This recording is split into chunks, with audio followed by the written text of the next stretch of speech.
ഒരു വരി കൂടി അരുൺ താങ്കളുടെ അടക്കമുള്ള ആരാധകർ ഇത് ശ്രദ്ധിക്കുമെന്ന് അങ്ങ് മറക്കരുത്.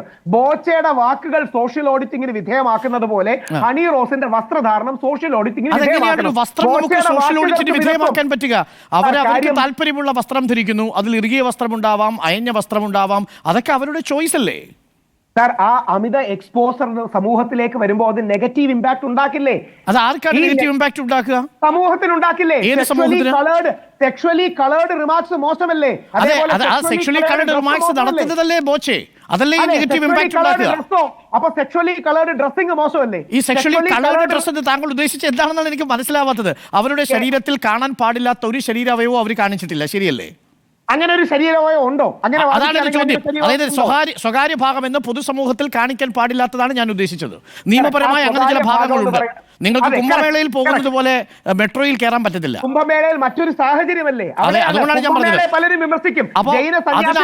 ഒരു വസ്ത്രവും നമ്മുടെ ഹണി റോസ് ധരിച്ചിട്ടുണ്ടോ? ഞാനതാണ് അങ്ങോട്ട് ചോദിക്കുന്നത്. അങ്ങ് ഈ കാര്യങ്ങളൊക്കെ അറിയാവുന്ന ഒരു പുതുതലമുറയിൽപ്പെട്ട ആളല്ലേ? വിദേശത്തൊക്കെ ഒരുപാട് യാത്ര ചെയ്തിട്ടുണ്ടാവുമല്ലോ രാഹുൽ ഈശ്വർ. അപ്പൊ ഹണി റോസ്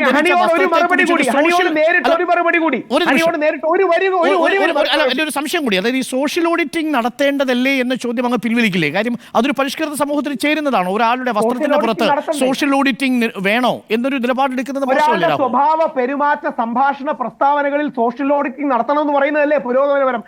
ഞാൻ വത്തിക്കാനിൽ പോയിട്ടുണ്ട്. വത്തിക്കാനിൽ സ്ത്രീകൾക്കും പുരുഷന്മാർക്കും ഡ്രസ് കോഡ് ഇല്ലേ? നമ്മുടെ അമ്പലത്തിലും പള്ളികളിലും മാത്രമല്ലല്ലോ.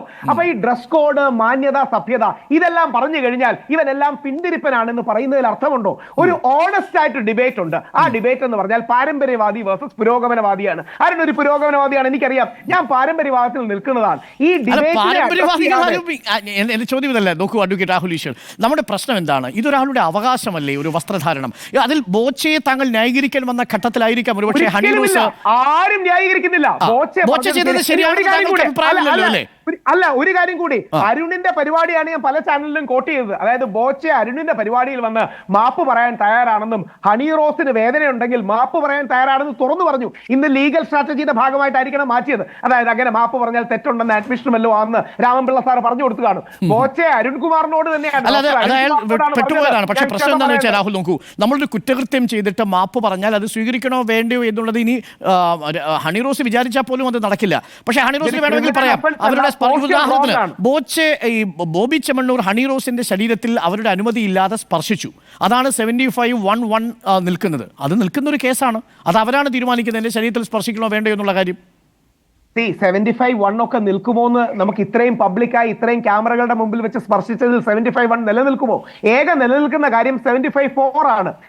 BNSന്റെ 75-ാം വകുപ്പിന്റെ 4-ാം ഉപവകുപ്പ് സെക്ഷുവലി കളേർഡ് റിമാർക്സ് കുന്തി എന്ന് പറയുന്നത് നിൽക്കും. ഒരു കാര്യം കൂടെ അങ്ങ് ശ്രദ്ധിക്കണം. അങ്ങയോട് മാപ്പ് പറഞ്ഞു, ഞാൻ അടക്കമുള്ളവർ കോൺടാക്ട് ചെയ്യുകയും വേണമെങ്കിൽ ഈ ഷഫാഖ് നാസ് എന്ന സ്ത്രീയെ കുറിച്ചാണ് പറഞ്ഞതെന്നൊരു ന്യായീകരണം പറയാം. അവരാണ് മഹാഭാരതത്തിൽ കുന്തിയെ അഭിനയിച്ചത്. ഹണി റോസിനെ പോലെ സുന്ദരിയായ മറ്റൊരു സ്ത്രീയാണ്. അങ്ങനെ ആരും നമ്മുടെ ബോച്ചയെ ന്യായീകരിച്ചില്ല. അങ്ങ് ശ്രദ്ധിക്കണം. അങ്ങയുടെ ചാനലിനടക്കം വരുന്ന താഴത്തെ കമന്റുകളിൽ പോലും ഒരാൾ പോലും ബോച്ചയെ ന്യായീകരിച്ചില്ല. പക്ഷേ ഹണി റോസിനോടുള്ള വിമർശനം അരുൺകുമാറിനോടുള്ള വിമർശനം കൂടിയാണ്.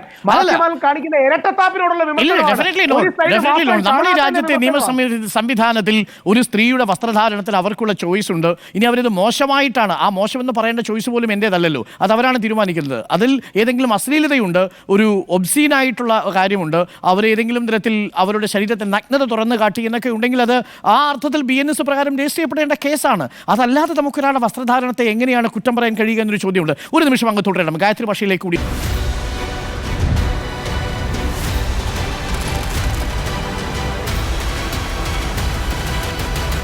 Debate with Dr. Arun Kumar.